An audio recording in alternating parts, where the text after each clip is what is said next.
ఇవాళ తెలంగాణ కేబినెట్ కీలక సమావేశం జరగనుంది. మధ్యాహ్నం 2 గంటలకు సీఎం రేవంత్ రెడ్డి అధ్యక్షతన సచివాలయంలో మంత్రిమండలి భేటీ కానుంది. స్థానిక సంస్థల ఎన్నికలు, వర్షాకాల అసెంబ్లీ సమావేశాల నిర్వహణపై నిర్ణయం తీసుకునే అవకాశం ఉంది. Gig workers welfare bill, go సంరక్షణ విధి విధానాలపై మంత్రిమండలి చర్చించనుంది. ప్రైవేట్ క్యాబ్ సేవలను ప్రభుత్వ నియంత్రణలోకి తీసుకురావడంపై మంత్రివర్గం నిర్ణయం తీసుకోనుంది.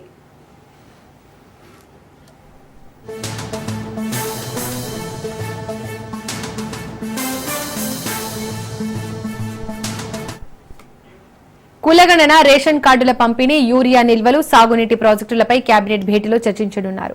కాళేశ్వరంపై నివేదిక అందితే దానిపైన చర్చించే అవకాశం ఉన్నట్లు తెలుస్తోంది. సాగునీటి ప్రాజెక్టుల అంచనాల పెంపుపై చర్చించి నిర్ణయం తీసుకునే అవకాశం ఉంది. నూతన ప్రభుత్వ జూనియర్ కళాశాలలకు అవసరమైన పోస్టుల మంజూరుకు మంత్రిమండలి ఆమోదం తెలపనుంది.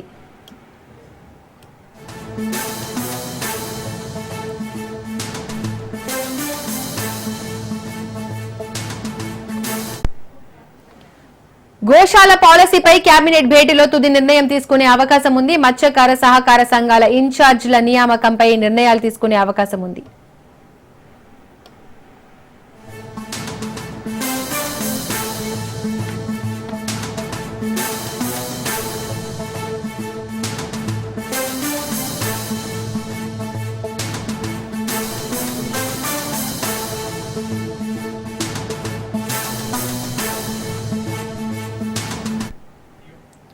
ఇవాళ తెలంగాణ కేబినెట్ కీలక సమావేశం జరగనుంది. మధ్యాహ్నం 2 గంటలకు సీఎం రేవంత్ రెడ్డి అధ్యక్షతన సచివాలయంలో మంత్రిమండలి భేటీ కానుంది.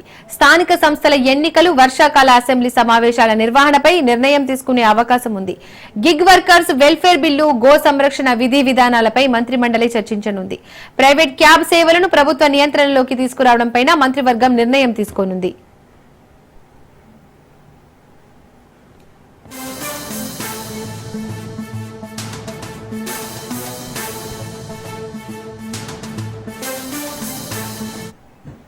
కులగణన, రేషన్ కార్డుల పంపిణీ, యూరియా నిల్వలు, సాగునీటి ప్రాజెక్టులపై కేబినెట్ భేటీలో చర్చించనున్నారు.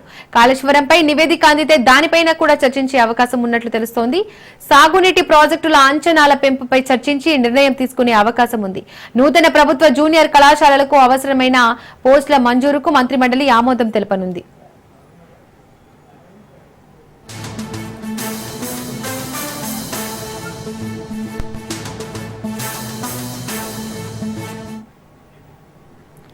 గోశాల పాలసీపై కేబినెట్ భేటీలో తుది నిర్ణయం తీసుకునే అవకాశం ఉంది. మత్స్యకార సహకార సంఘాల ఇన్ఛార్జీల నియామకంపై నిర్ణయం తీసుకునే అవకాశం ఉంది.